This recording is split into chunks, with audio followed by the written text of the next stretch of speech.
It's time for me to record another devotion. But you know what? I'm not feeling it. I don't even know what to say.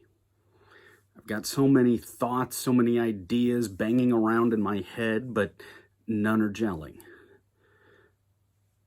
Like many of you, I kind of feel like anything I say is going to be analyzed, ripped apart on the internet, held up to show how we're all just bad people. I want to talk about what's going on. It grieves me to see people suffer and die at the hands of those who should be our protectors. It grieves me to see people letting their anger which is justified, rise up and take control, resulting in destruction and more pain. It grieves me to see the separations between us in society, to see those becoming ever wider. And you know what? It grieves me that I haven't always taken the time to listen or to empathize with the hurting. And it's hard to know what to say to this.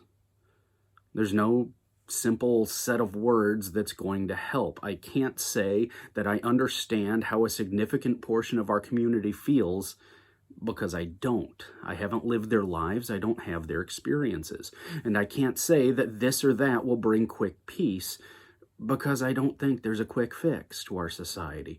There's just no balm in this Gilead that's going to help anytime soon. Generations have perpetuated these problems. It may take generations to fix them. So what now? I think all that I'm left with sounds pretty simple, but it's actually profound. The words of a Jewish carpenter from 2,000 years ago. See, back then, they knew the alienation that came from being part of a different group. They knew the pain of oppression. They knew all of this. And yet, when asked, Jesus said, "Love your neighbor as yourself." And when they asked him to explain, he told a story about a Jewish man left for dead and of a Samaritan who took compassion on him. Maybe what we need is to take that parable to heart, to truly love our neighbors as ourselves. To welcome with open arms to our neighborhoods those who may be different from us, but want the same safety, the same good education for their kids. To listen with an attitude of humility, to hear the pain that they have experienced without just mouthing off our own opinions or ideas about fixes. Sometimes we've got to mourn with those who mourn.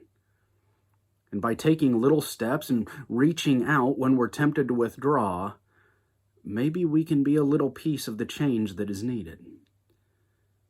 It will take a long time because it's taken us a long time to get here. It will take a lot of love because there's a lot of hate and mistrust. But I think that Jewish carpenter is calling us to put his words into action because we're all Samaritans to somebody. And there's plenty of people just lying there who need our love. Yes, it's going to take obedience to Christ to fix this, but we can't just look at others, people who've suffered for generations, and lecture them. It doesn't work that way. It means that we who are called by Christ's name, we have to first set the example of obedience. Let's love our neighbors as our Lord has commanded us. This isn't optional. The time of looking past it is at an end. Brothers, sisters, show your love to others.